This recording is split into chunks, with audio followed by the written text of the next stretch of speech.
হরে কৃষ্ণ। তো আরেক ভক্ত আরেকটি সুন্দর প্রশ্ন করেছিলেন যে এই যে আমরা যে তিলক লাগানো হয় কপালে বা সর্বাঙ্গে, এই তিলকের উৎপত্তি কোথায়? আর কেহ কেহ কালো রঙের তিলক ব্যবহার করে, আবার কেহ সাদা তিলক ব্যবহার করে, এর মধ্যে তফাৎ কি? কেউ সাদা কেউ কালো, কেন এই ব্যবস্থা? তৎপ্রসঙ্গে বলা হয়েছে এই প্রথমে আমরা বলছি গোপী তিলক কোথা থেকে এলো। এটিও দ্বারকার একটি লীলা।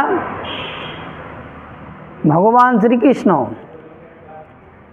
যখন 56 কোটি যদুবংশ বিনাশ হয়ে গেল বা ধ্বংস হয়ে গেল, তখন ভগবান শ্রীকৃষ্ণ কী করলেন? নিজে দ্বারকা নগরীকে, সোনার দ্বারকাকে সমুদ্রে ডুবিয়ে দিল, আর নিজেই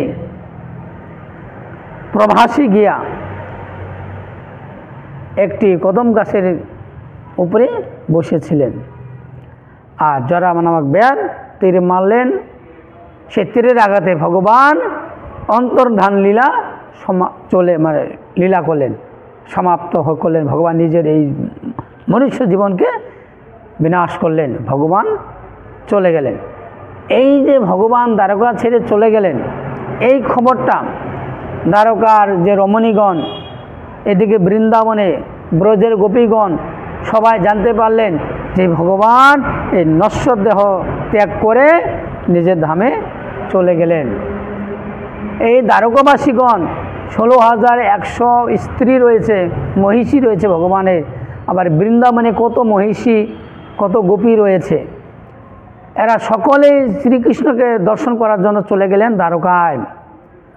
শ্রীকৃষ্ণের বিরহে তারা এমন ক্রন্দন করলেন, এমন কান্না শুরু করলেন, সেই কাঁদতে কাঁদতে বা ক্রন্দন করতে করতে করতে যে চোখের জল, সেই চোখের জল একটা কুণ্ডে পরিণত হয়।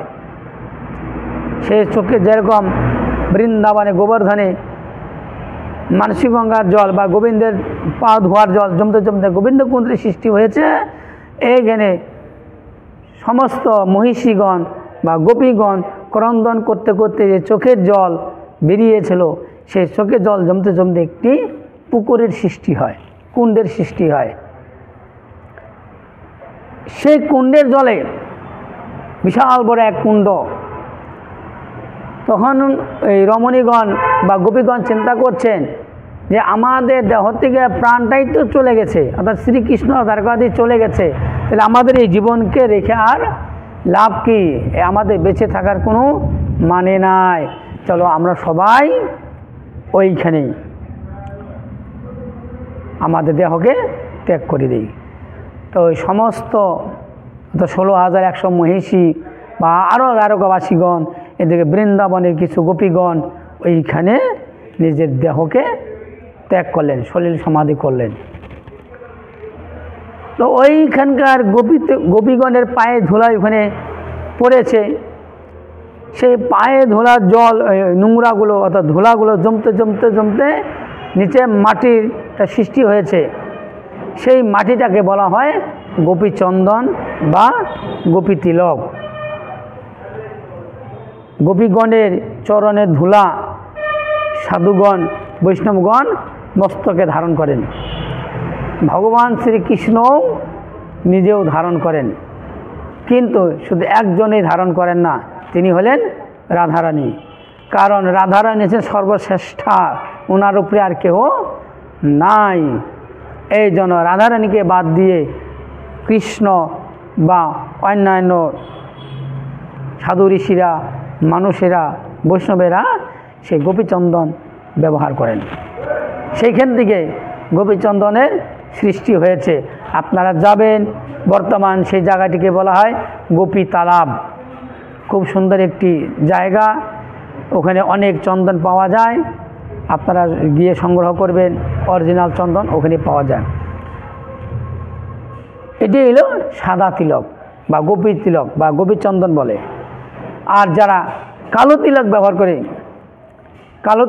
করে তারা হচ্ছে গোবর্ধনে যে রাধাকুণ্ড রয়েছে, সেই রাধাকুণ্ডের মৃত্তিকা মাটি ব্যবহার করেন। তবে শাস্ত্রে বলেছে যে আমরা তো অধম পাপিষ্ঠ, আমরা রাধাকুণ্ডের মাটি লাগাবার যোগ্য হয়নি আমাদের, বা আমরা সেই যোগ্যতা অর্জন করতে পারি নাই যে রাধাকুণ্ডের মাটি আমরা ব্যবহার করব।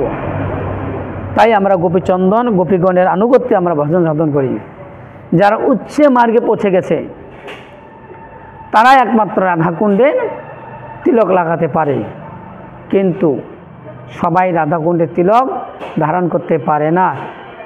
সবচেয়ে বেস্ট হচ্ছে এই গোপীচন্দন লাগাইলে পরে ভগবান তাড়াতাড়ি প্রসন্ন হন। আপনারা যাবেন দ্বারকায়, আরও অনেক কিছু দর্শনীয় স্থান রয়েছে দ্বারকায়, খুব সুন্দর একটি তীর্থস্থান। আপনারা যাবেন, আপনারা ভালো থাকবেন। হরে কৃষ্ণ, রাধে রাধে।